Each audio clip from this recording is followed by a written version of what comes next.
Olá pessoal, tudo jóia?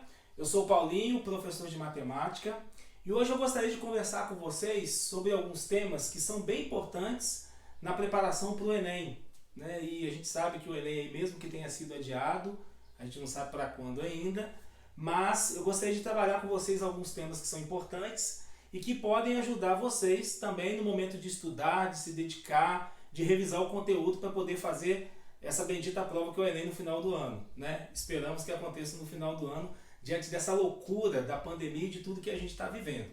Hoje, gente, eu quero conversar com vocês um pouquinho sobre função afim, progressão aritmética e também juros simples. São temas que são bem recorrentes no Enem, né? Principalmente função afim, a parte de funções, e também juros, né? Juros simples, matemática financeira, são assuntos que são bem cobrados. Progressões aritméticas, talvez uma escala um pouco menor. Mas a questão é, será que esses três assuntos eles têm uma relação direta? Será que função afim, progressão aritmética e juros simples, será que esses assuntos têm alguma coisa em comum? E a gente vai conversar um pouquinho sobre isso, conversar como que isso é cobrado, é trabalhado no Enem. E eu espero que esse momento que a gente está aqui junto possa ser bem produtivo para você, tá bom?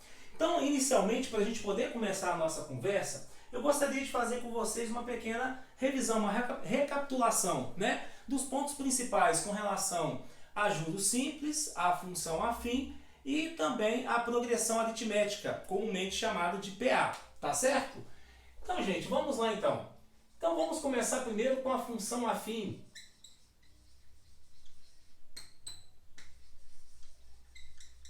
Ok? Função afim, muito chamada de função do primeiro grau, né? Durante muito tempo foi chamada assim, e é uma função muito comum, a gente começa a trabalhar e aprender lá no oitavo, nono ano, primeiro ano do ensino médio, tá certo? O que é importante a gente entender sobre função afim? Ou sobre função, né? De um modo geral.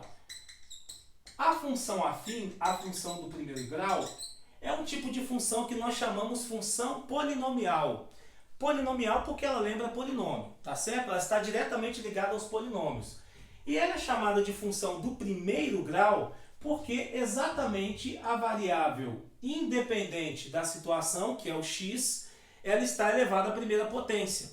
Tanto a gente pode usar a expressão y igual a x mais b, ou eu posso usar f de x igual a vezes x mais b, ok? Por quê? Só para a gente poder lembrar que y e f de x representam a mesma situação. Quando eu falo que y é igual a f de x, o que eu quero dizer? Eu quero dizer que y está em função de x, ou seja, a variável dependente y depende da variável independente x, tá certo? É como se eu estivesse em função de alguma coisa. Então, quando eu falo assim, eu estou em função de um amigo meu para me dar carona, quer dizer que eu dependo desse amigo para que ele me dê a carona, tá certo? Então, eu dependo dele para me transportar, eu preciso dessa carona. Então, é como se eu fosse o y e esse meu amigo fosse o x, eu dependo da carona dele, eu estou em função dele. Tá certo? Eu dependo dele. Então é basicamente essas relações que essas duas variáveis obedecem. Y está em função de x, quer dizer que o y depende do x. O y é minha variável independente e meu x é a variável dependente. Tá certo? Então, diante disso, o que eu tenho para a minha função afim? Eu tenho que a minha construção gráfica da função afim, diante dessa situação, a gente fala que o comportamento é o comportamento no forma de reta, não é isso? Então, esses pontos são muito importantes para que a gente consiga recordar e a gente aproveite esse momento para a gente poder entender, como eu disse no início da nossa conversa, é importante que a gente entenda a relação da progressão aritmética com essa função afim e ainda com juros simples. Apesar de serem assuntos que teoricamente não têm uma relação, mas a gente vai ver que tem uma relação muito importante, tem muita coisa em comum entre elas, tá certo? Então, como que a gente determina? Se eu tiver dois pontos, aqui o Paulo vai colocar, aqui o Paulinho vai colocar x1 e y1, que são as minhas coordenadas do primeiro ponto, né? E aqui eu coloco, sei lá, x2, y2.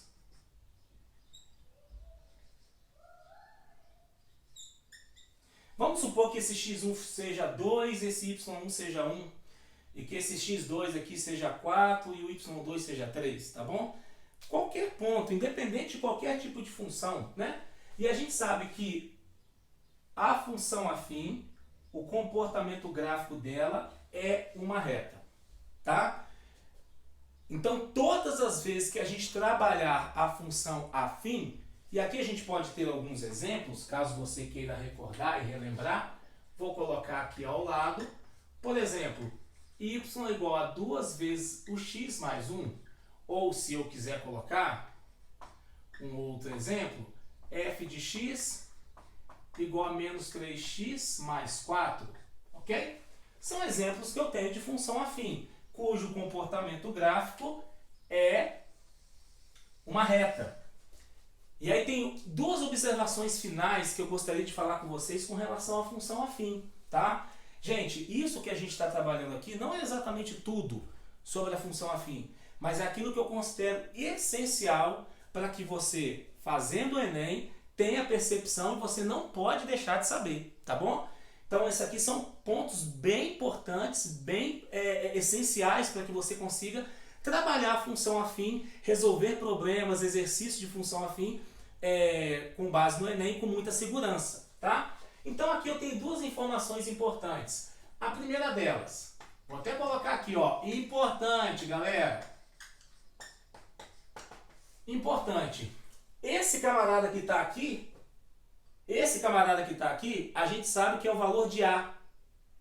É o valor do A que está sendo preenchido aqui pela função, tá certo? Esse valor de A é o que nós chamamos de coeficiente angular. Esse camarada que está aqui, ele está fazendo o papel do B. Tá? Quem é esse A e esse B? E aí é importante que a gente coloque isso. O A é chamado de coeficiente angular e o B é chamado de coeficiente linear. Paulinho, o que isso quer dizer? Simples, gente. Coeficiente angular, ângulo, tá certo? Então isso tem a ver com a inclinação da minha reta, tá certo? A reta ela vai ser mais inclinada ou menos inclinada, dependendo desse valor do A, tá certo? E o valor do B é chamado de coeficiente linear. E eu vou até dar uma esticadinha aqui no meu gráfico, ó. Então, esse cara que eu estou sinalizando aqui, ó, com tipo uma bolota enorme, é o que eu estou chamando de B. Então, aqui está meu B. Então, quem é o B? É o que eu chamo de coeficiente linear. É onde o gráfico da minha função afim intercepta o eixo Y, o eixo das ordenadas. Então, todas as vezes que meu gráfico encontrar o eixo Y, o B vai ser determinado exatamente no ponto de encontro, no ponto de interseção. Tá certo? Então, esse é o meu coeficiente linear. E o coeficiente angular, gente, tem a ver com a inclinação. A inclinação. Inclinação da minha reta. E aí, esse coeficiente angular, ele determina uma coisa muito interessante. Todas as vezes que a minha reta estiver no sentido crescente, ou seja, à medida que o valor de x está aumentando aqui, ó, eu consigo ver um aumento no valor do y. O x cresce, o y cresce. Eu poderia ter uma situação diferente. Por exemplo, eu poderia ter um desenho gráfico com uma função afim desse jeito, ó. Olha que loucura.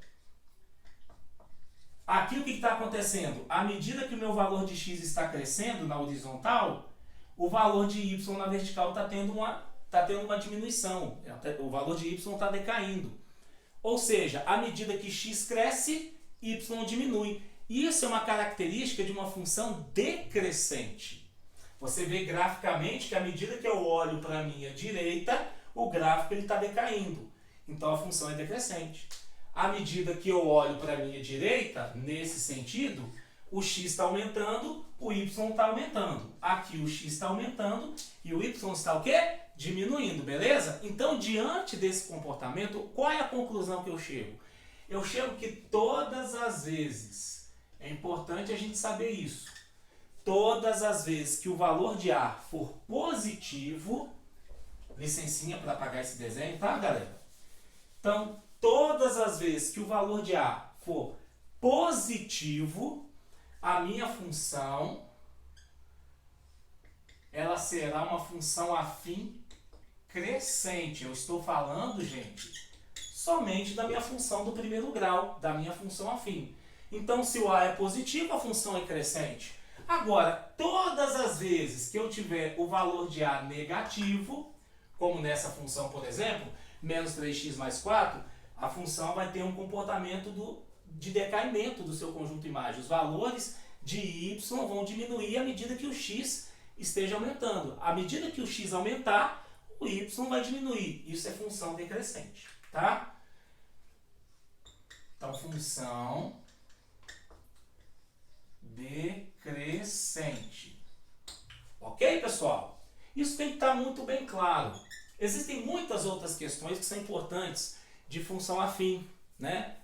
O que é? Existem outras questões relacionadas à raiz ou zero da função afim, né? Resolver uma equação do primeiro grau, uma inequação do primeiro grau. Mas, basicamente, o que a gente precisa saber no primeiro momento sobre função afim é isso aqui que é fundamental. Com isso aqui, a gente consegue resolver muita coisa que está detalhada e sendo cobrado em questões do Enem. Tá joia? Então, até aqui, gente, tudo sobre função afim. Belezinha?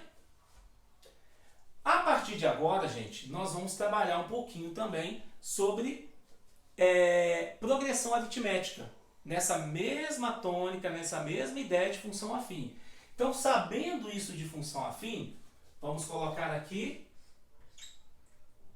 progressão aritmética. Um outro assunto importante também para o Enem, que nós chamamos de PA, né? Comumente chamamos de PA. Né? O que é uma progressão, gente? Uma progressão, na verdade, nós vamos, fazendo um parênteses aqui, nós vamos esquecer um pouquinho agora a função afim e vamos falar da progressão aritmética especificamente, só para poder não embolar a sua cabeça, tá bom? Então nós vamos falar da progressão aritmética. Depois nós vamos pegar e juntar isso tudo, vamos amarrar essas ideias. Mas o que é uma progressão? Progressão, gente, é uma sequência de números. É uma sequência numérica. Então, antes da gente entrar no mérito da progressão aritmética, vamos pensar numa seguinte sequência. 1, 3, 5, 7, 9. Tá? Eu estou pegando uma sequência de números ímpares. Tá certo? De novo, repetindo, tá? 1, 3, 5, 7, 9 e assim sucessivamente. É uma sequência que ela tem um comportamento muito bacana e muito simples da gente entender. Na verdade, do 1, que é o primeiro termo da minha sequência, para o 3, que é o segundo termo, eu tive um aumento de 2 unidades. Eu acresci, eu aumentei, eu somei 2 unidades, eu somei 2 para poder chegar no 3. E no 3 para chegar no 5 eu também somo 2. E do 5 para chegar no 7 soma mais 2 e assim sucessivamente. Tá certo? O que eu quero dizer com isso? Essa sequência numérica, ela é bem comportada, ela é comportadinha, né? Ela tem um comportamento muito fácil de ser entendido, muito simples. O que acontece com essa sequência? 1, 3, 5, 7, 9, essa sequência de números ímpares. Ela é uma sequência importante e simples de ser entendida porque a variação entre os termos, do primeiro termo para o segundo termo, do segundo para o terceiro, do terceiro para o quarto termo, vou até colocar essa sequência aqui, ó. 1, 3, 5, 7, 9, 11. Eu vou colocar aqui reticências, tá bom? A variação entre os termos é sempre um valor aditivo. Eu adiciono um valor. Eu estou acrescendo aqui 2, mais 2, mais 2, mais 2, e assim sucessivamente. O valor é um valor acrescido.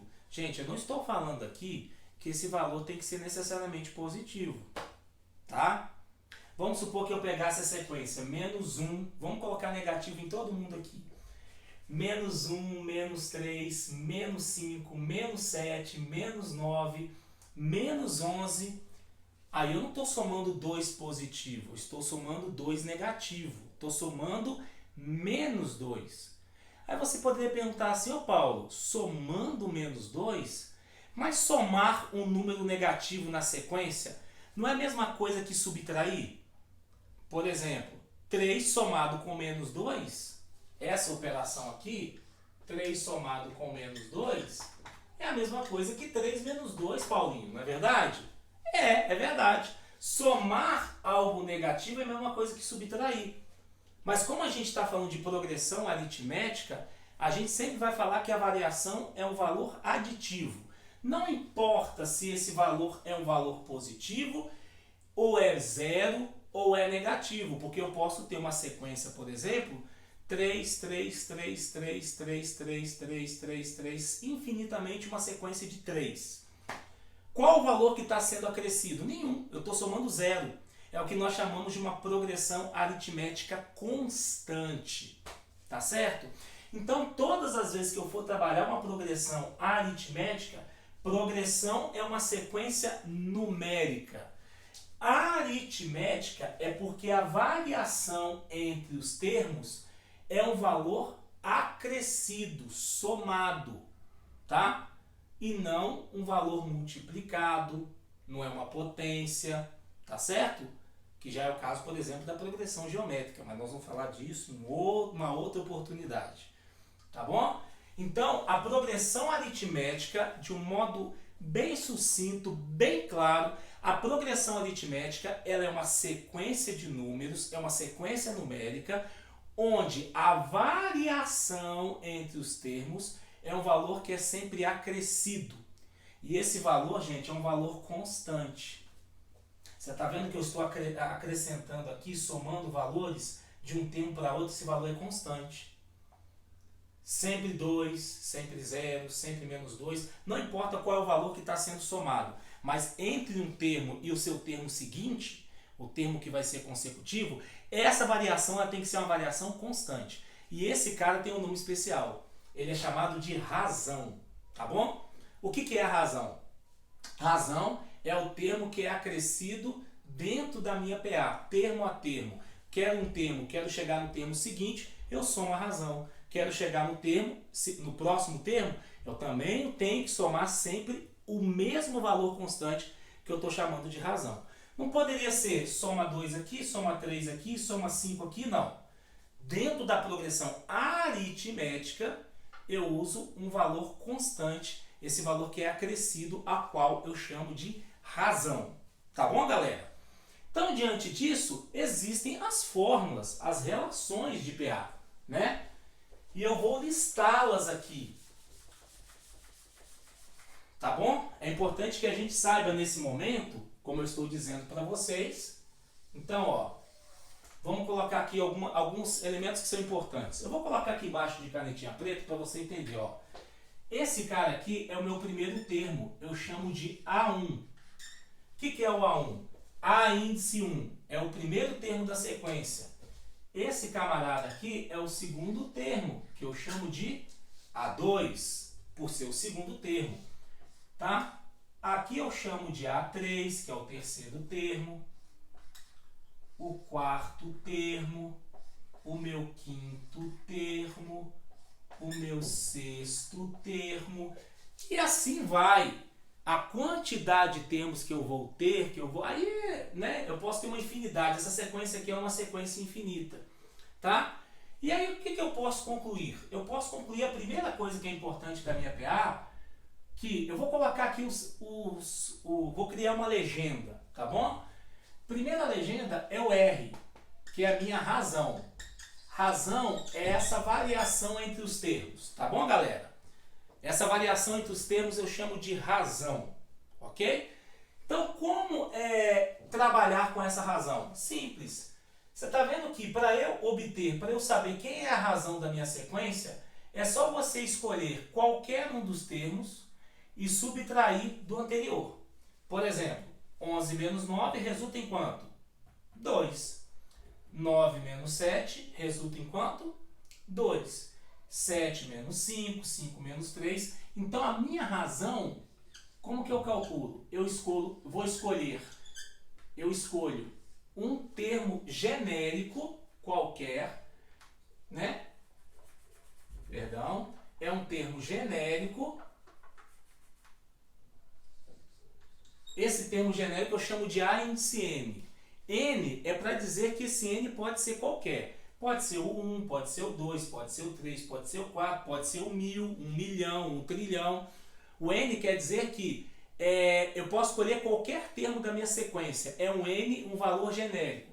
Então, é um termo escolhido menos o termo anterior. Se o meu N é 1000, 1000 menos 1, 999. Então, se eu subtrair o A1000, que é o milésimo termo, e subtrair do termo anterior, que é o A999, eu vou obter a razão. Da mesma forma que se eu subtrair o A3, se o N for 3, 3 menos 1 dá quanto? 2. Então, o A3 menos o A2, que é o termo anterior, também me dá a razão. Então, a razão ela pode ser obtida dessa forma. Tá? Outra coisa que é importante que você saiba é que existe uma forma de eu encontrar o termo geral. O que é esse termo geral? Vamos supor que eu queira encontrar diretamente o termo 1000, o milésimo termo dessa sequência. Será que eu vou ter que fazer de 1 em 1 até chegar no milésimo termo para saber qual é esse termo? Qual é o número que está ocupando a vaga do milésimo termo dessa sequência? Lógico que não, né? Então, se eu quiser achar um termo qualquer, um termo muito alto, muito grande, ou o centésimo, ou o quinquagésimo termo, não tem problema, existe uma relação, uma forma para isso, que é A1, o enésimo termo, a gente chama de enésimo termo, ou termo de ordem N, ou o AN, como que é comumente chamado, é o A1, mais N menos 1 vezes o R. Quem é esse N? N é a posição que esse termo está ocupando. Então, se eu quero saber o quinquagésimo termo, vamos supor que eu quero saber o centésimo termo. Então, do primeiro termo até o centésimo termo, quantos termos eu tenho? 100 termos. Então, meu N é igual a 100. A razão é o valor que é a constante aditiva, que faz o comportamento da minha progressão, da minha PA, né? E o A1 é o primeiro termo. Então, se eu tiver no primeiro termo, saber qual o termo que eu quero calcular, se é o centésimo, se é o milésimo, né? E se eu souber quem é a razão, eu consigo encontrar qualquer termo da minha progressão aritmética, tá bom? Ah, Paulo, mas como chegamos nessa fórmula? Como que a gente chega nessa relação? Assunto para uma outra oportunidade, tá bom? E a última coisa que eu queria falar com vocês de progressão aritmética é a soma dos termos dessa progressão, tá? Soma dos termos da progressão aritmética? Sim. Vamos supor que eu queira fazer a soma dos 6 primeiros termos dessa progressão. Ah, Paulo, aí tá fácil, né? É só pegar o primeiro, com o terceiro, com o quinto, com o sétimo, com o nono, o 1 com o 3, com o 5 primeiro, com o sétimo, eu estou viajando na maionese, né? Somar o 1 com o 3, com o 5, com o 7, com o 9, com o 11. Se eu somar esses 6, eu tenho a soma. Com uma quantidade pequena de elementos, é muito fácil a gente realmente fazer a soma dos termos da progressão. Mas vamos supor que eu quisesse somar os 50 primeiros termos dessa progressão, ou os 80 primeiros termos dessa progressão aritmética, ou os 100 primeiros termos. Puxa, aí fica uma quantidade muito grande de números para eu poder desenvolver essa soma. Então tem um jeito prático e tranquilo, tá? Para a gente desenvolver essa soma.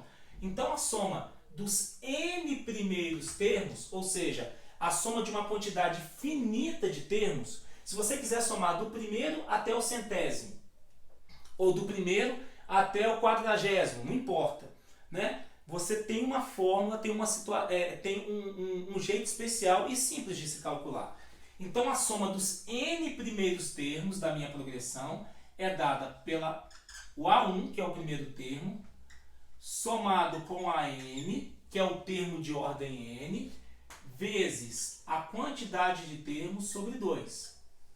Como assim, Paulo? Se eu quero somar os 100 primeiros termos, eu tenho que conhecer o primeiro termo, eu tenho que conhecer o centésimo termo, que eu já sei como calcular qualquer termo da minha progressão, eu tenho que conhecer o primeiro, o centésimo. Se eu quero somar os 100 primeiros termos, n sobre 2, 100 sobre 2. Então, essa seria a minha operação, o meu cálculo, para eu poder encontrar a soma dos n primeiros termos da minha progressão aritmética. Tá?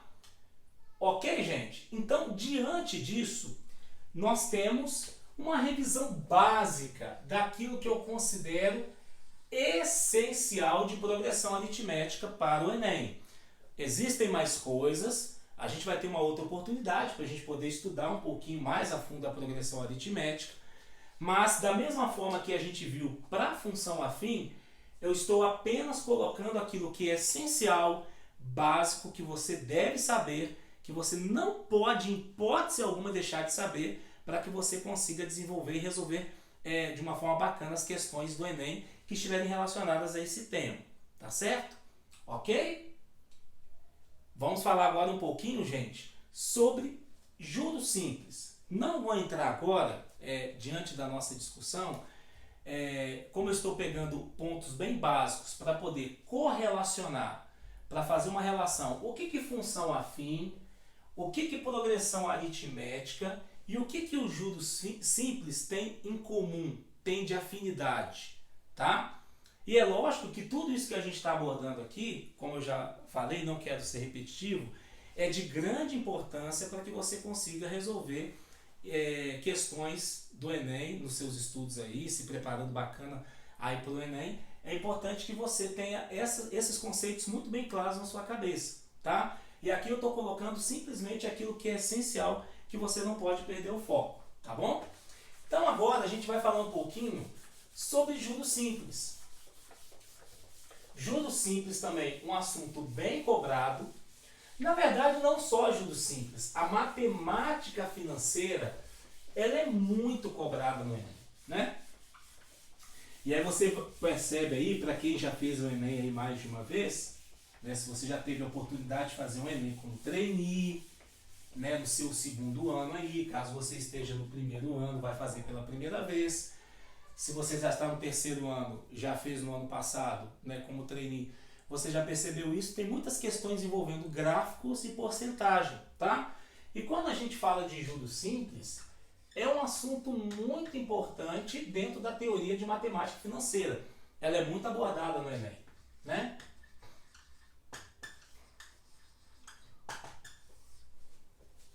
O nosso objetivo aqui, gente, não é falar sobre porcentagem, sobre descontos, acréscimos sucessivos, juros compostos, não. Tá? Eu quero abordar simplesmente os juros simples. Tá? E numa outra oportunidade a gente pode conversar sobre a matemática financeira como um todo. Tá? Mas o que é importante a gente entender dos juros simples? Lembrar e saber dos juros simples. Juros simples é um conceito muito bacana e importante, onde todas as vezes que eu falar de montante, capital inicial, taxa, tempo de investimento, né, ou tempo que esses juros estão, em que os juros estão rolando, né, tudo isso é importante por quê? Porque o conceito de juros simples ele é muito tranquilo e muito elementar. Como que eu construo o conceito de juros simples? O juros simples funciona da seguinte forma, né? O meu montante, o meu juros, ele sempre vai ser calculado em cima do meu capital investido inicialmente, o que eu chamo de capital inicial. Se for um investimento, se for um empréstimo, não importa. Se eu fiz um empréstimo de R$50, tá bom? Com um amigo meu, e ele fala para mim que vai me cobrar em cima do sistema de juros simples, né? Depois de um certo tempo, vamos supor que eu fique devendo esse meu amigo durante 10 meses esses R$ 50 e que ele vai cobrar a 1% ao mês, né? 1% ao mês essa dívida depois do período, né, que eu tiver com esse dinheiro e tiver que pagá-lo. Vamos supor que ele me cobrou 1% ao mês com R$ 50, que é o meu capital, né, o valor que eu peguei emprestado, e eu fiquei 10 meses, né, devendo esse amigo e ao final desse período eu tenho que pagá-lo. A minha taxa de juros, ela sempre vai ser calculada em cima dos meus R$ 50. Tá certo? Então, se eu pego aí, por exemplo, os juros compostos, que a gente pode abordar numa outra oportunidade, os juros compostos ele não trabalha com a taxa em cima do capital inicial. Ele sempre vai trabalhar com a taxa de juros baseado no mês anterior ou no ano anterior, né? Dependendo de como que o sistema está sendo trabalhado. Então, se eu pego R$ 50 e a taxa é de 1% ao mês, tá, então 1% de 50 centavos, né?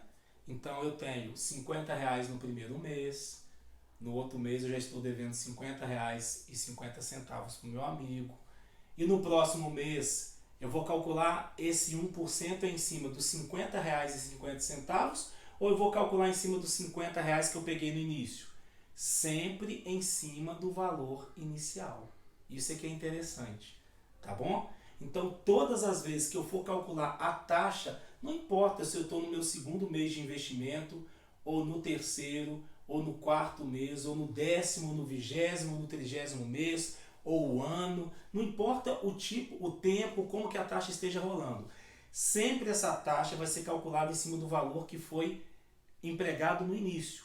Se é empréstimo, se é investimento, não importa, tá? Nos juros compostos, não. É o que nós chamamos de juros sobre juros, né? Aí é uma outra ideia. E aí eu trabalho sempre com a taxa baseada no valor do mês anterior ou do período anterior. Se é mês, se é ano, aí não importa, tá? Então, o sistema de juros simples, ele me permite trabalhar da seguinte forma.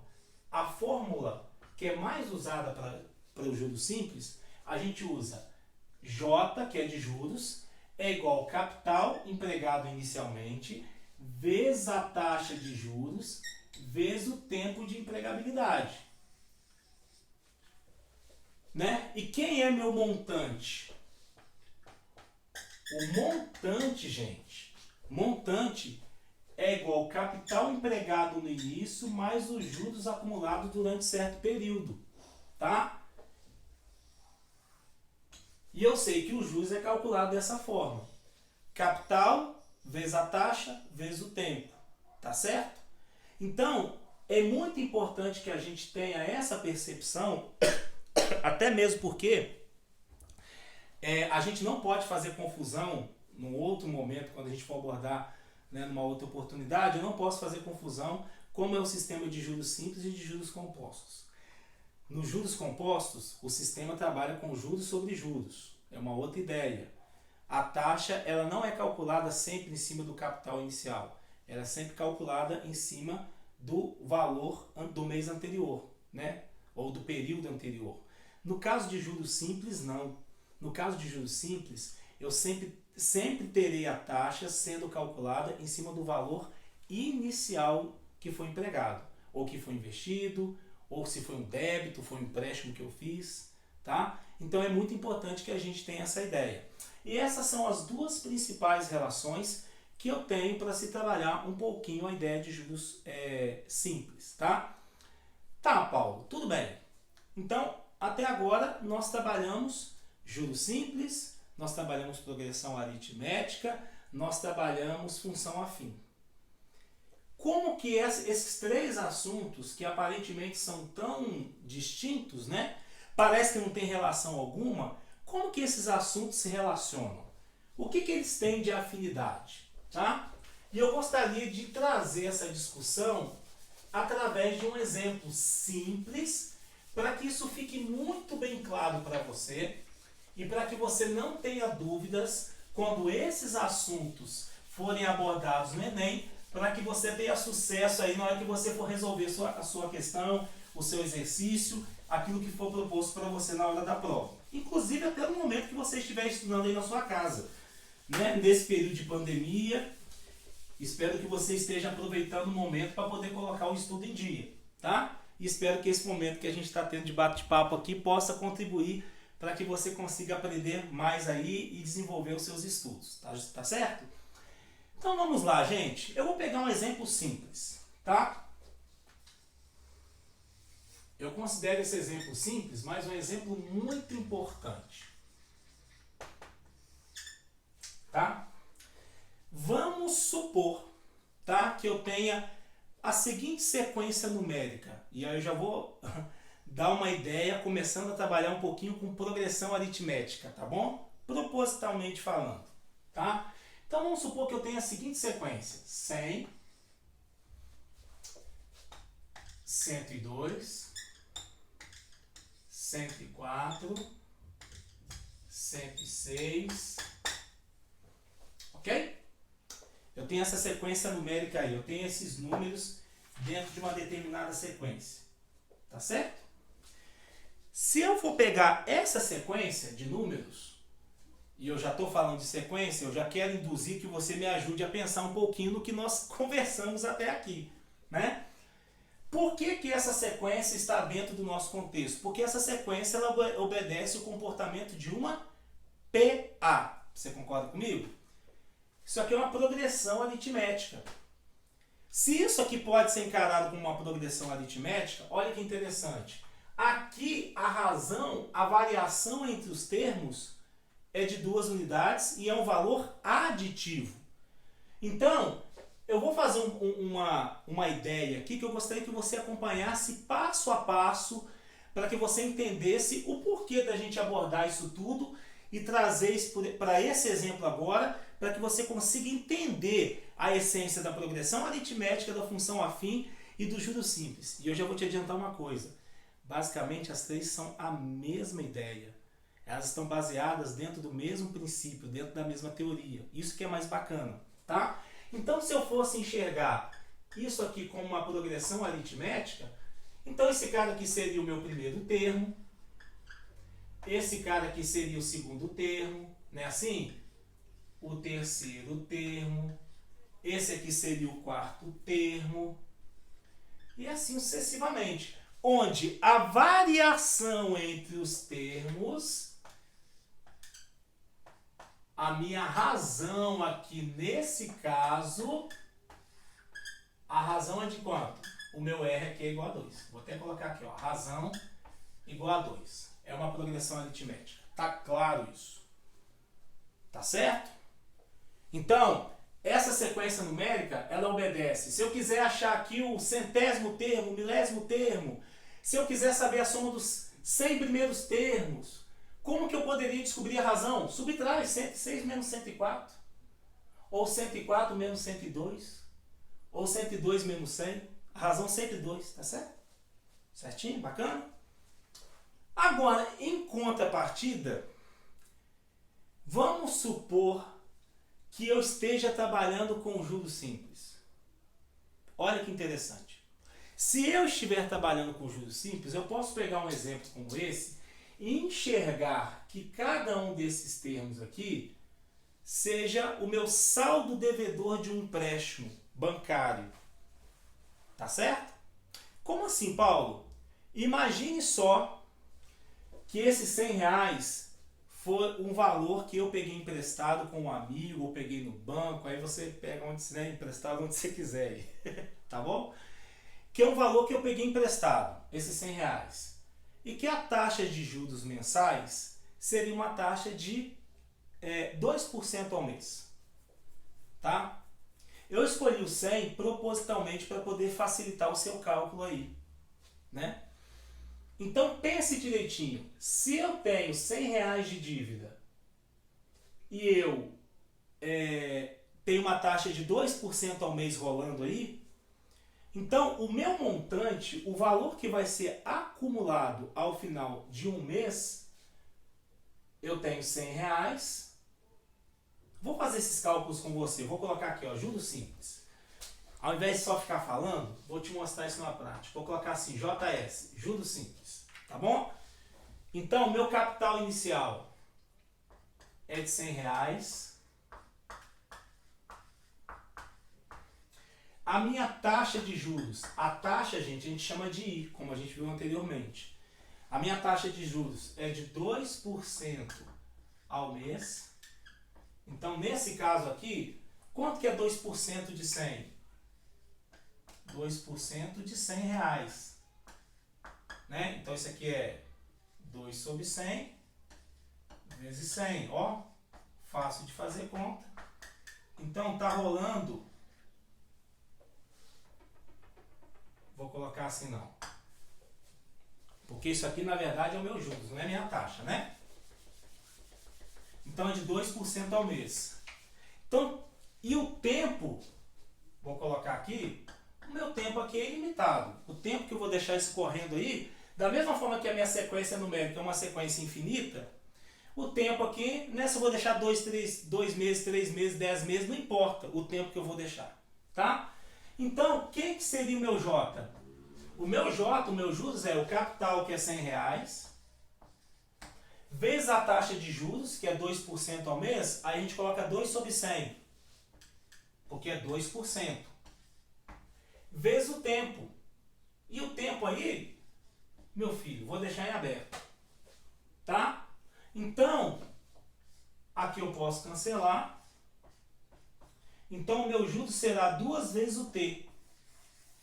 Se eu deixar o meu dinheiro, se a minha dívida eu pagar no mês seguinte, o meu tempo é igual a 1, porque é o mês. Então, no final de um mês, eu vou pagar o quê? R$100 mais 2 vezes 1. Eu vou pagar R$2 de juros.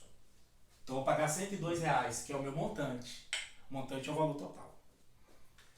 Se eu deixar para pagar daqui a 2 meses, esses R$100, sabendo que a taxa de juros é de R$2, então o que vai acontecer? 2 vezes 2, 4. Tá certo? Então, depois de 2 meses, eu não vou pagar 100. Eu vou pagar R$104. E olha que interessante. Os 2% ao mês, a minha taxa, ela está sempre sendo calculada em cima de quem? Do 100.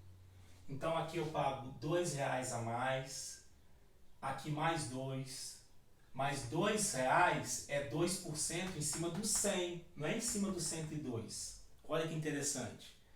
Então a minha taxa de juros ela é sempre calculada em cima do capital inicial, não em cima do valor acumulado do mês anterior, do capital do mês anterior.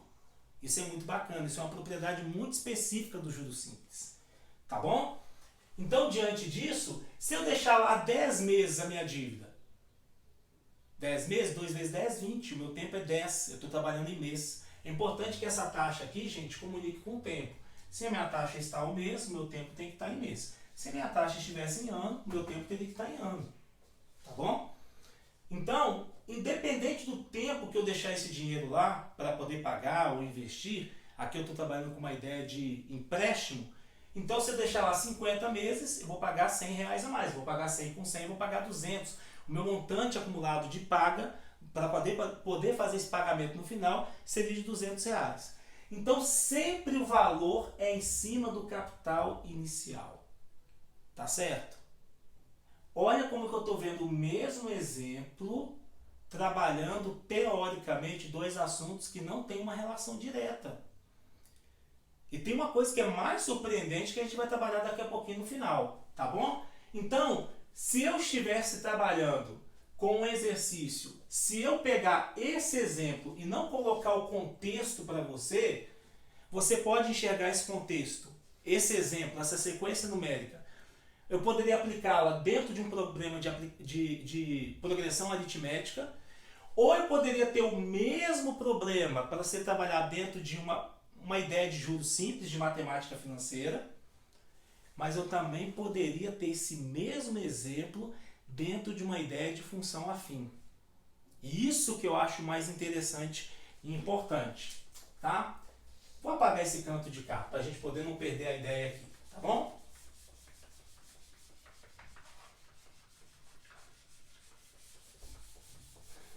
Pegando carona nisso, antes da gente falar propriamente na questão da função afim, imagine só que eu fizesse, imagine só se nós pudéssemos fazer um gráfico e esse gráfico fosse um gráfico ou em progressão aritmética ou em juros simples da minha evolução do comportamento desses termos ou dessa dívida, se eu pudesse representar isso graficamente.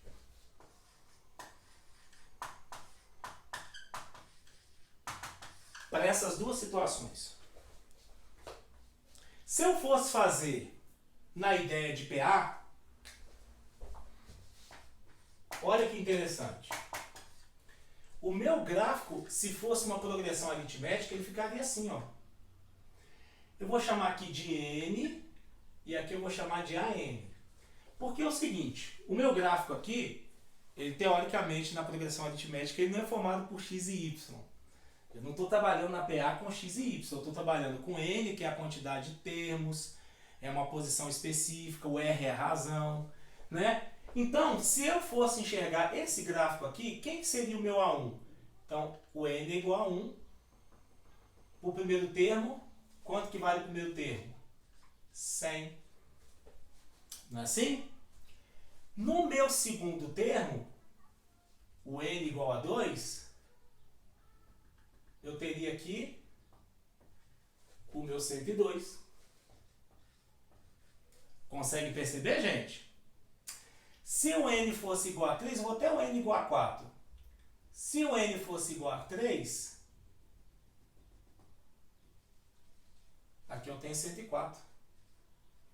E assim eu vou seguindo. O N igual a 4, vou fazer até o N igual a 3.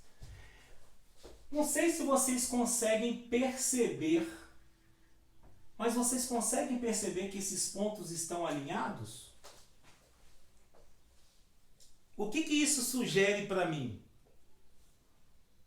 Se esses pontos estão alinhados, o próximo estaria aqui e o outro aqui. Se eu pudesse unir esses pontos, qual seria o desenho do meu traçado?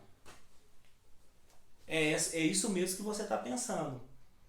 Ali, se eu pudesse unir aqueles pontos, eu teria de uni-los por o quê? Por uma reta. Olha que interessante. Aqui tem uma observação muito importante. Na verdade, duas observações. A primeira delas é o seguinte: por que eu não posso unir esses pontos? Porque entre o primeiro termo e o segundo termo, eu não tenho ninguém. Eu não tenho ninguém nesse espaço aqui.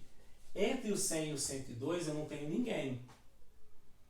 Então, eu não posso unir, porque se eu fizer esse traçado, é como se eu estivesse admitindo que entre o primeiro e o segundo termo tivesse uma infinidade de termos. Isso não é verdade.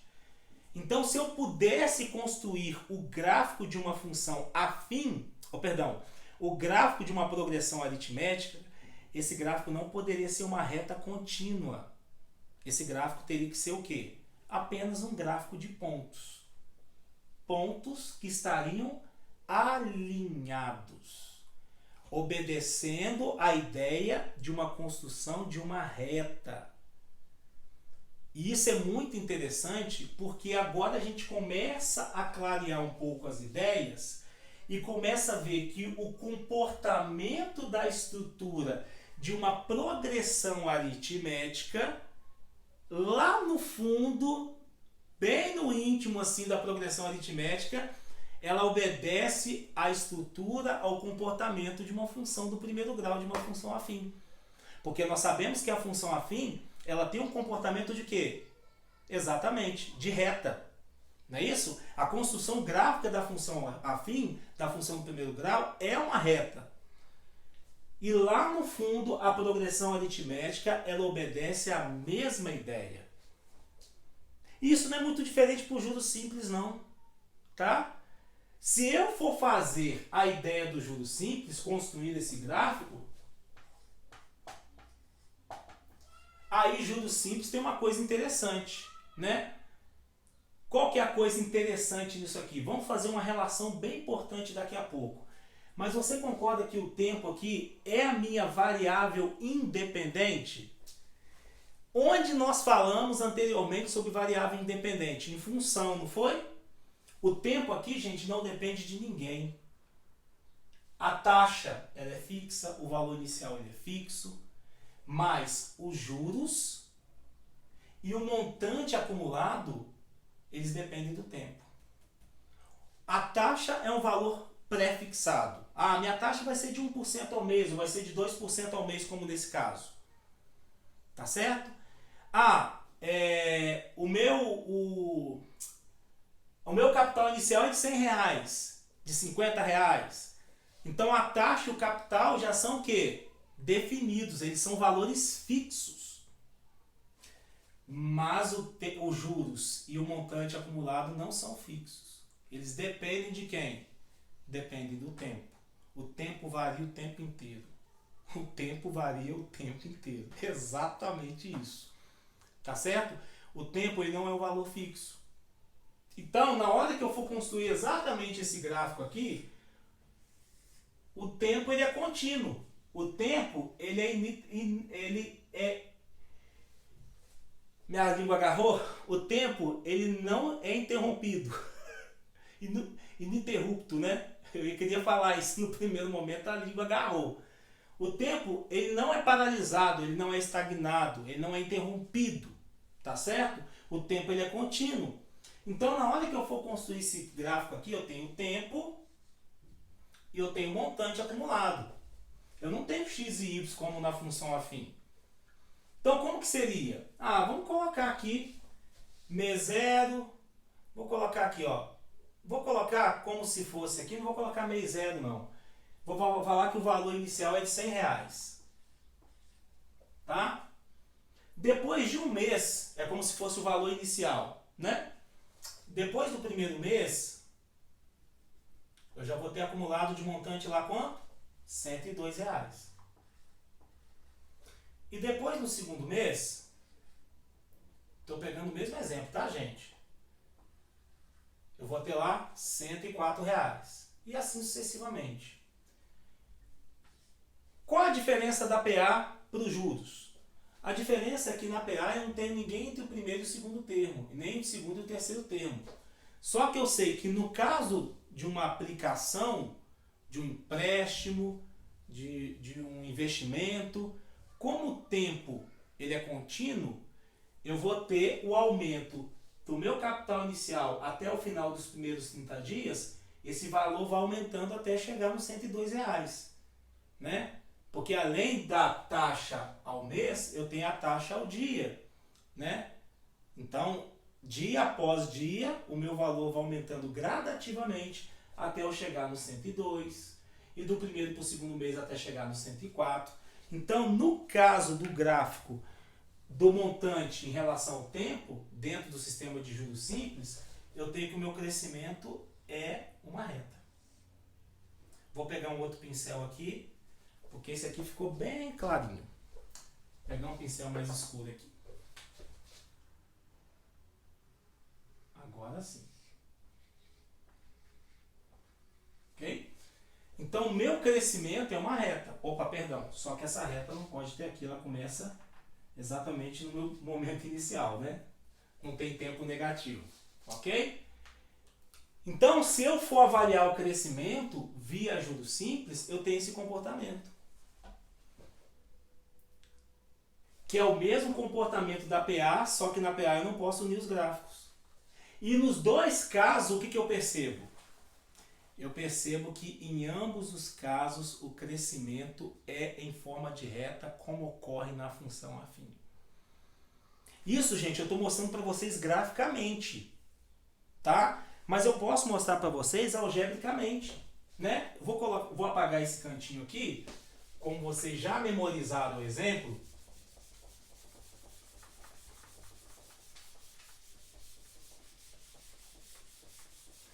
Então imagine só, olha que interessante. Agora nós vamos pegar um pouquinho mais a fundo na teoria, para a gente caminhar para o nosso momento final do bate-papo. Eu quero até resolver com vocês, quando acabar aqui, essa parte teórica, um exemplo bacana, que já foi da prova já foi uma questão de Enem. Mas daqui a pouco a gente chega nela, tá bom? Então imagine só, você, que eu tenha isso aqui, ó. a função afim tem esse comportamento, a vezes x mais b. Então nós vimos lá, né, no nosso início do bate-papo que o x é quem varia e o y depende de x, não é verdade? O a é uma constante multiplicativa, ela está multiplicando o valor do x, ela é chamada de coeficiente angular, ela tem a ver com a inclinação. A gente até comentou no momento que se o a for positivo, a função é crescente. Se o a for negativo, a função é decrescente, não é isso? Mas o importante é que esse termo aqui, essa parte da minha função, ela varia. Por quê? Porque o x não é algo estagnado, o x não é fixo, o x não é constante. Então essa parte da função afim, digamos que ela é uma parte variável da função. E esse b que está aqui não, ele é um valor fixo. O b pode ser 2, pode ser 5, pode ser 10. O b é uma constante.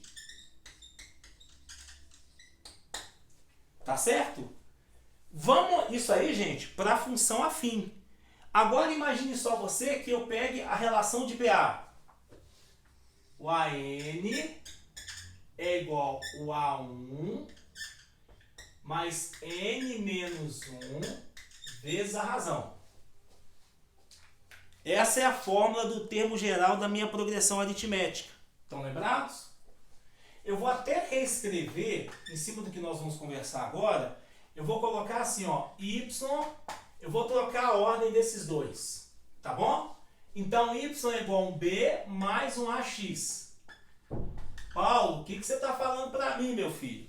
Eu estou falando que toda função afim, todo mundo que obedece o comportamento de uma função afim, ela tem uma parte constante, fixo, mas tem uma parte que é variável. Ela varia. Aqui é variável.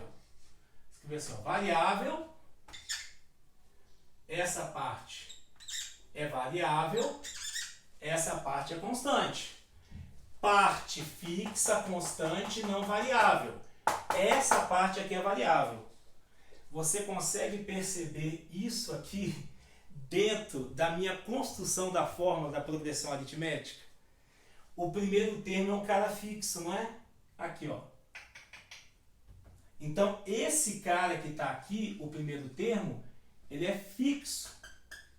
Ele é constante. E essa parte que está aqui? O R é constante. Mas e o N? O N é variável. O N ele pode ser o centésimo, o milésimo, o quadragésimo. O N está aqui da mesma forma que o X está aqui. Tá vendo que interessante? Então, se isso aqui eu tenho, o R é como se estivesse fazendo o papel do A, porque o R é um termo, é um valor constante que está multiplicando uma parte variável. É como se esse N aqui e o X tivessem uma relação muito próxima. Da mesma forma que o x varia aqui em cima, o n vai virar aqui embaixo. Então essa parte aqui é a parte variável, por conta do meu n. O x aqui faz esse termo variar e o n aqui embaixo faz essa parte variar. Tá vendo? Então olha a estrutura da fórmula. Uma parte fixa, uma parte variável. Uma parte fixa, uma parte variável. Então eu consigo enxergar que a progressão aritmética tem um comportamento algébrico, gráfico, muito semelhante, muito próximo da função afim. E Paulo, e o juros simples? Mesma ideia. A gente tinha falado anteriormente que o montante é igual a capital mais juros. Não é isso? Como que eu calculo os juros dentro da minha fórmula de juros simples? O meu montante, então, ficaria o capital inicial mais juros é capital vezes a taxa vezes o tempo. É assim que eu calculo os juros simples. E olha que viagem. O capital inicial no meu problema ele é fixo? Ele é fixo. Então, essa parte aqui também é fixo. Também é constante. O capital do meu investimento, do meu empréstimo, né? O capital ele não muda. Então, essa parte aqui ela é fixa. Essa parte não muda. E essa parte aqui dos juros? O capital inicial é fixo, a taxa também, mas o tempo varia? Varia. Então, esse cara que está aqui, ele é variável. Então, olha que interessante. Uma parte constante, uma parte variável, para se calcular o montante no juros simples. Então, a estrutura da fórmula de montante no juros simples obedece ao comportamento de uma função o quê? Afim do mesmo jeito. Gente, é muito importante que vocês entendam essa relação, tá? O nosso bate-papo de hoje ele é fundamental.